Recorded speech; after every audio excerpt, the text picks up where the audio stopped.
Okay, good morning, everyone. I really appreciate you taking the time out of your busy week to join us for a conversation about community impact real estate. How did we get here? Where are we going? I'm pleased to have with me David LePage from Social Canada to work through the next half hour. Um, I want to start by acknowledging the land that I'm joining you from. I'm on the Coast Salish land, the unceded traditional and land of the Coast Salish people, the Musqueam, the Squamish, and the Tsleil-Waututh. And it's an honor to live and work on these lands. And hopefully through this work, we are building equitable communities where all residents can thrive and prosper. So my name is Steve Johnston. I'm the Executive Director of Community Impact Real Estate. And just by way of introduction, Community Impact Real Estate is a commercial property social enterprise and not-for-profit that supports thriving, equitable, and inclusive local economies and communities by curating a balanced portfolio of commercial spaces, primarily in Vancouver's downtown peninsula. Our goal through this work is to lead and support community economic development initiatives that allow residents to find employment opportunities for social enterprises, to find procurement opportunities, and for all of us to thrive and prosper in Vancouver's downtown east side primarily.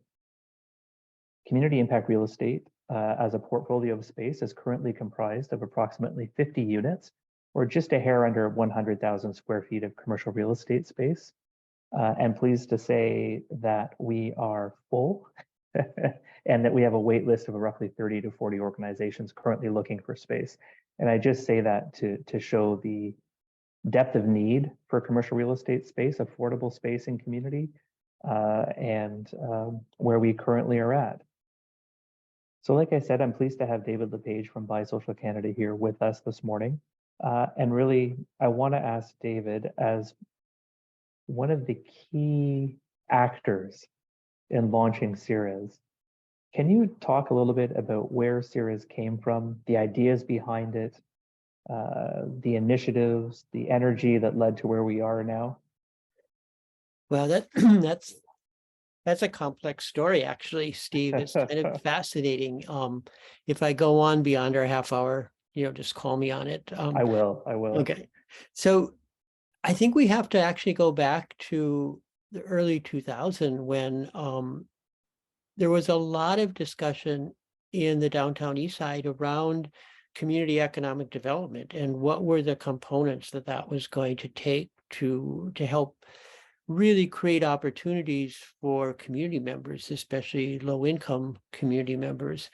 And so things like, employment training, space for people to meet, space for businesses with providing affordable goods. So there always was this concern about having the appropriate space.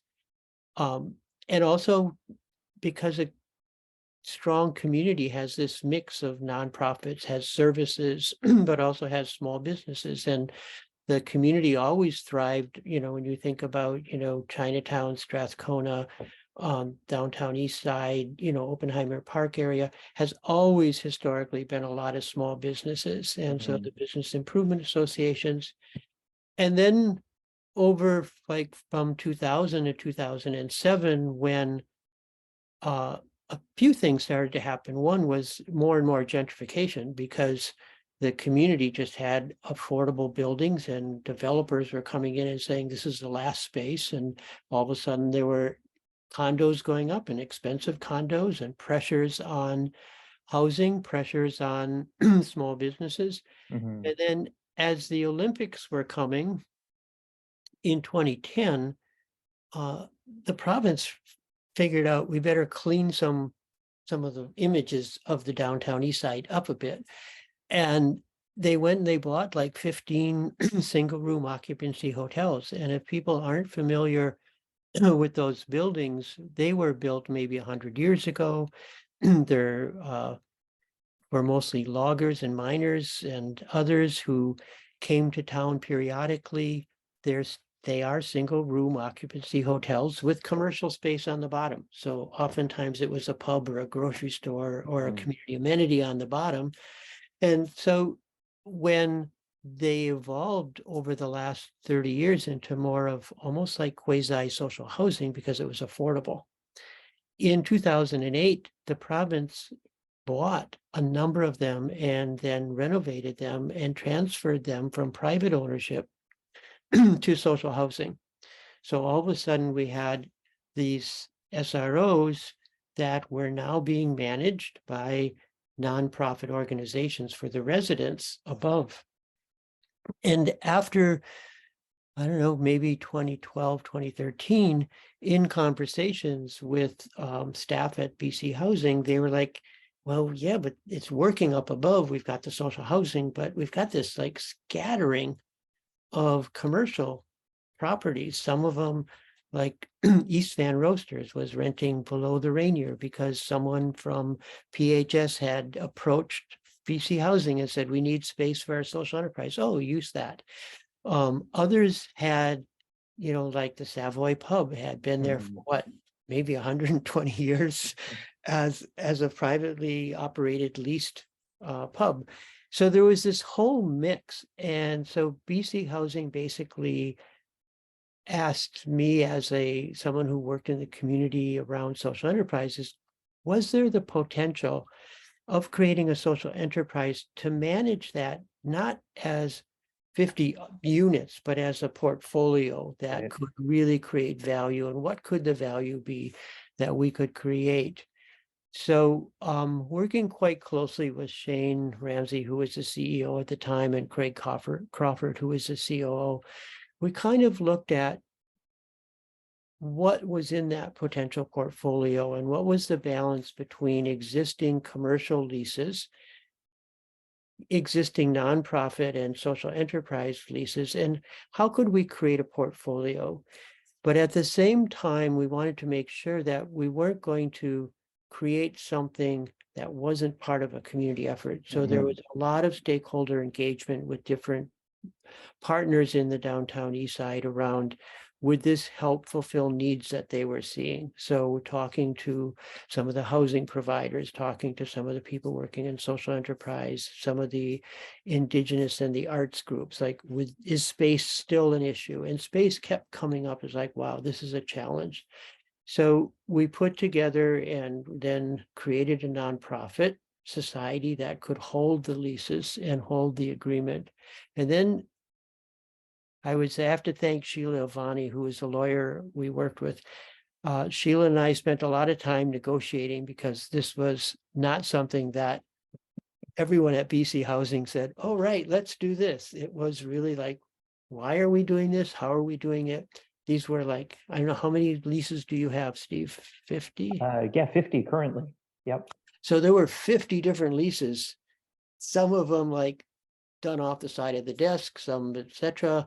And then there was a commercial broker who was responsible for McDonald was managing all that for BC Housing. So it was really a, I would have to say, a puzzle that all the pieces weren't really clear where they were. Right.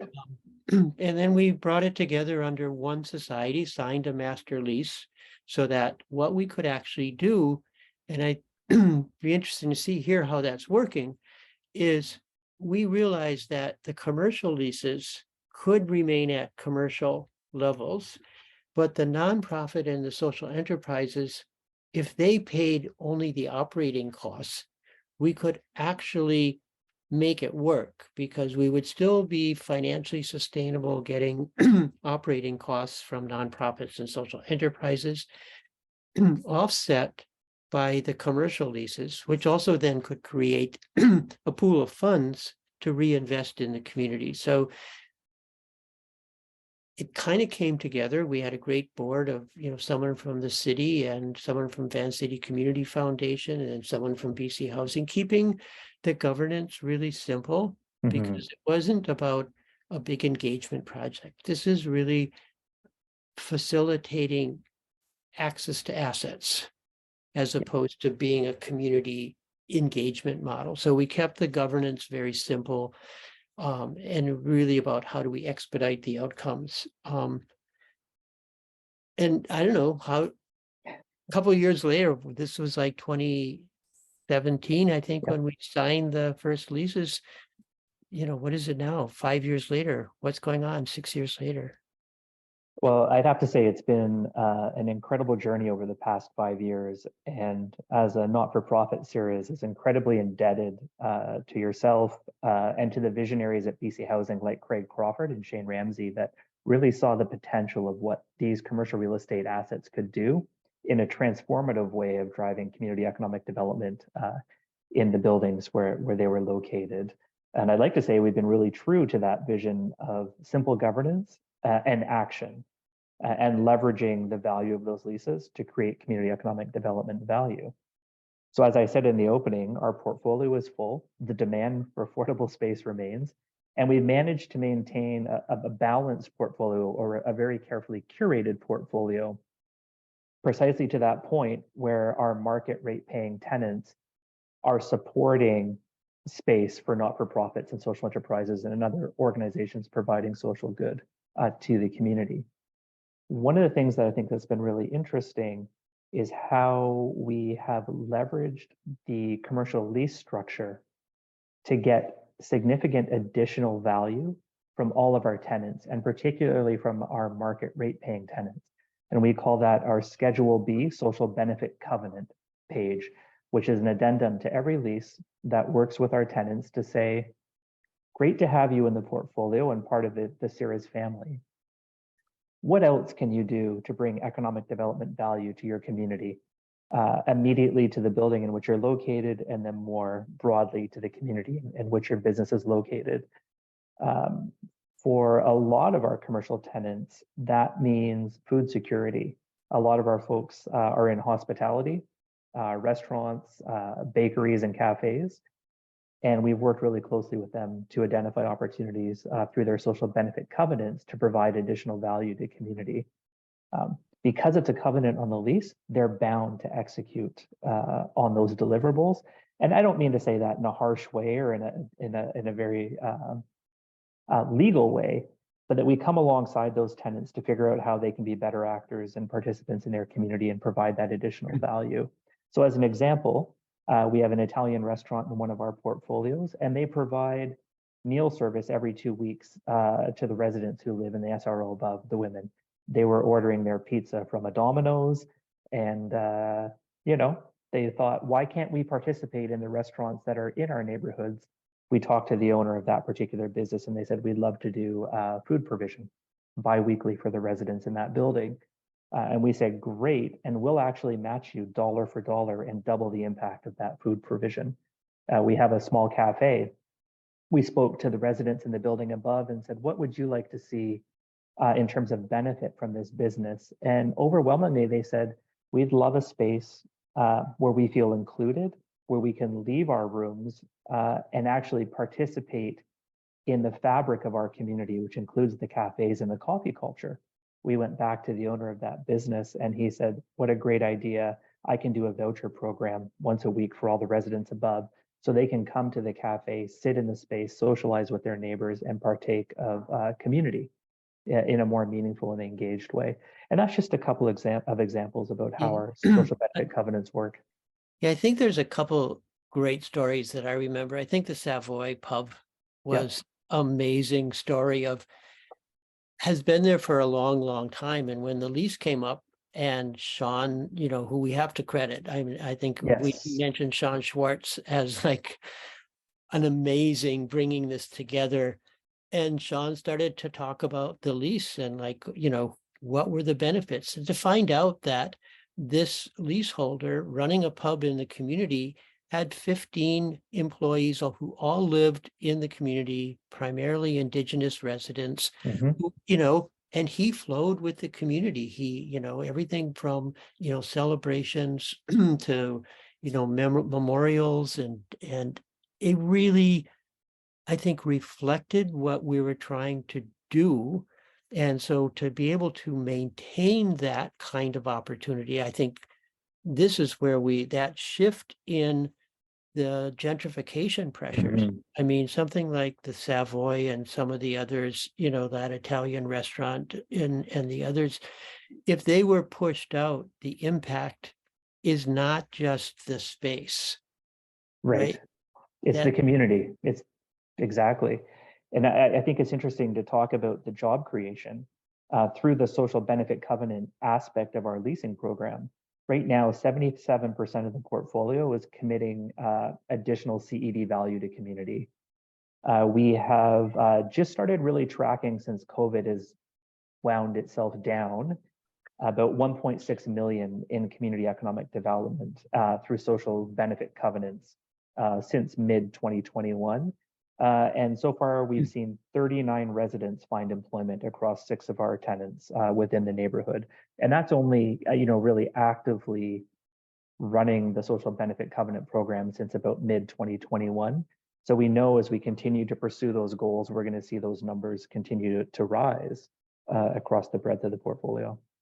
And I think what's really important also to add is this isn't an opportunity that's just BC housing. I mean, let's face it, we have struggled and we are still struggling with trying to get other levels of government that own properties that are holding it as an asset base, which has value for the taxpayer, but not to leverage it for greater community value, I think is a huge policy issue. And I think if we can work, and I think what's great is as you're pulling out those numbers, I'm just like, this is great.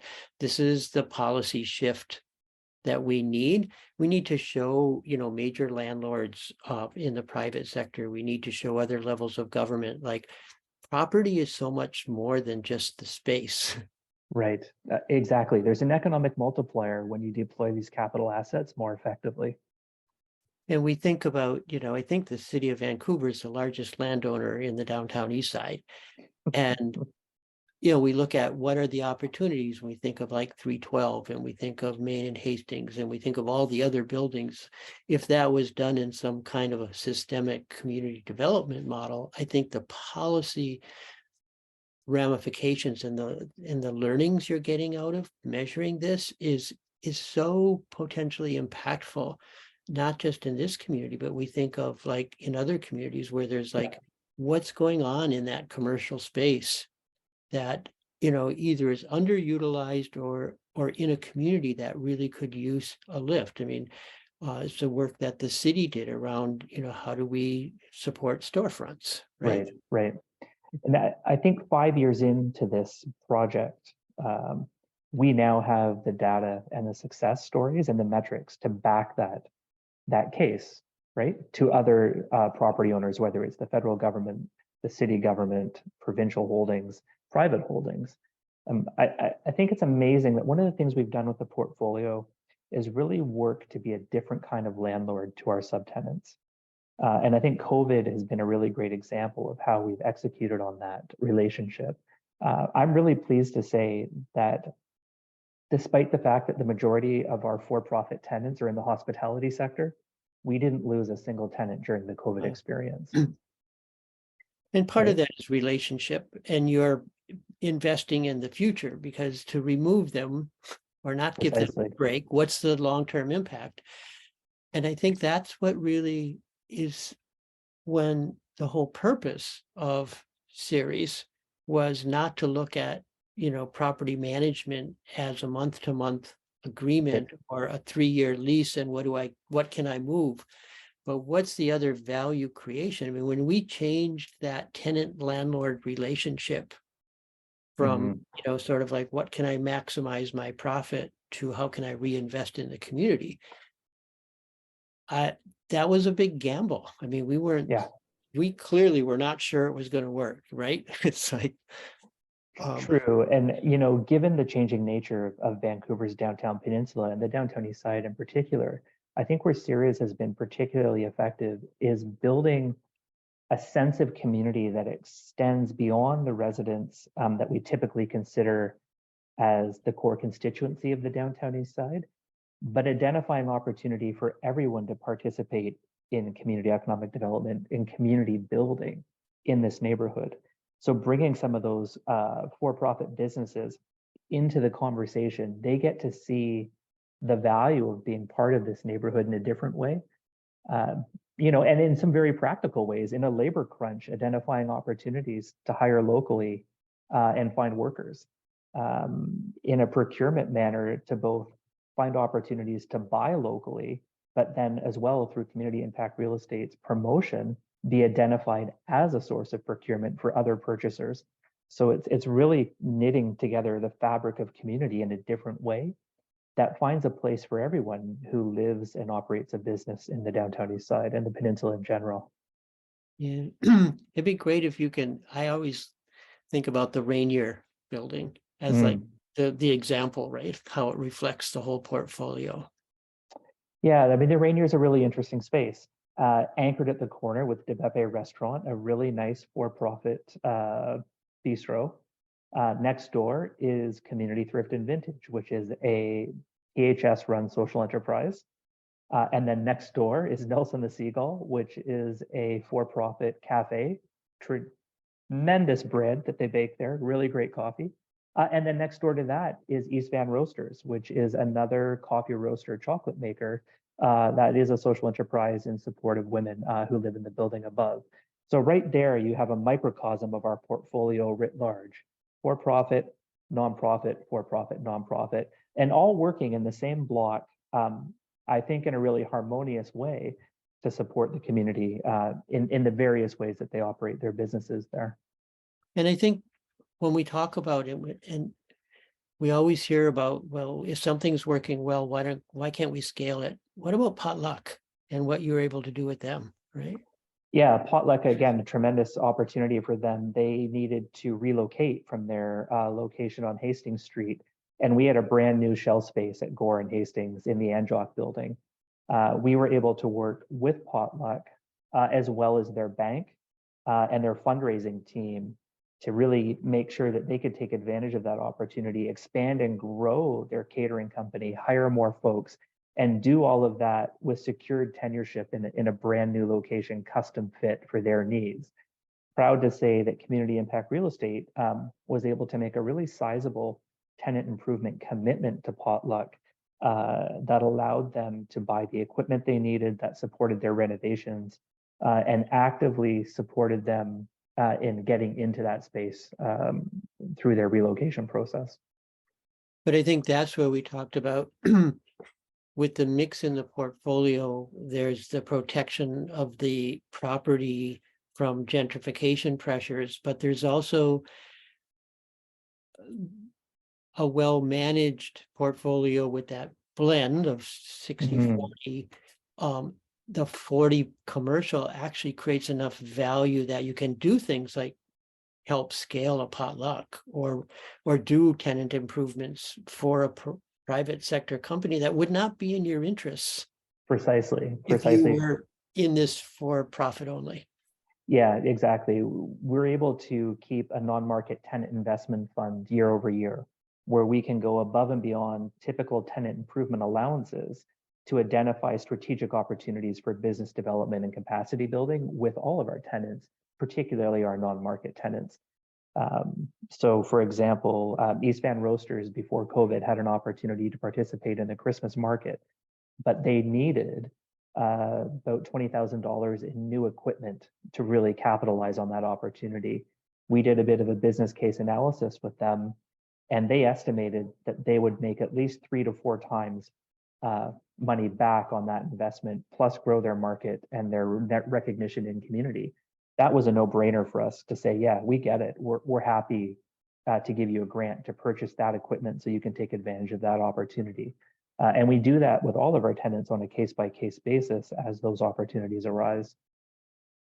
Yeah, so I just want to, we're getting near the end. I just want to congratulate you and Sean and the whole team, Yasmin and others, done an amazing job. We kind of had this hope when we sat around Shane's office, Craig and I, with all this big spreadsheets, and we thought, wow, could this really, in a few years, be a sustainable portfolio returning value to the community? So I just want to say thank you. I think your stewardship, and is there anywhere you're going now? What's next? Well, thanks for that, David. And I'm indebted to my team for sure to Hope Hart that does a lot of our CED work, to Eileen, our financial officer, to Sean, who's been the nuts and bolts and the glue that's held this together since its inception and really built the structure. They've allowed us to do some great things. Going forward, we have some really, really exciting things on the horizon. One, I'm pleased to say that we have an MOU, a memorandum of understanding, in place with our first private developer, Ani Group, to explore accessing about 12,000 feet of light industrial space on East Hastings in a new development. That's significant because that's the first private developer to see value in being part of the CIRES family and contributing space to the portfolio. So we're looking forward to that playing out. Given how unique CIRES is in North America, I'm not aware of anyone else doing this type of work. We've received a lot of interest from other cities. I've spoken to staff in City of Seattle, but more interestingly, a lot of interest from the City of Toronto. So currently we have an MOU in place exploring expansion of the portfolio to the City of Toronto, and had some really, really exciting conversations with both private developers in that city, as well as the city's housing authority, on what expansion of the portfolio could look like there. So we are moving in a really strong direction to grow and diversify the portfolio. That's taking us to places, that I wouldn't have thought possible even 5 years ago or 3 years ago. And to me, that's really exciting because it demonstrates to me that the model works and that other actors see value in what we're doing and want to get on board and use their property differently in partnership with us. I'm still hopeful that the City of Vancouver will make a contribution to the portfolio. I'm not going to let that go. I think there's a lot of potential to work with the City of Vancouver in the future, particularly as they think about opportunities in the downtown east side and Chinatown from a revitalization standpoint. And I don't think it's limited to just in that community. I think when we look at how the model contributes to community economic development, regardless of the type of community, I think you're proving out the real value of looking at community economic development, or not just from the financial aspect, but what's happening to the people, what is the social capital we're creating, what are the jobs, what's that multiplier effect that we're intentionally doing. So no, congratulations, great work, Steve. Well, thank you for setting the table and doing all of the groundwork to get this started, because honestly, I've said this before, but it was the creative vision of a lot of people that saw the value in what we're doing and built a strong foundation for us to grow on.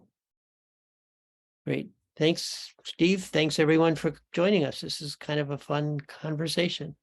My pleasure. And if anybody has further questions or interest, please don't hesitate to reach us through our website. Happy to talk further about the work we're doing.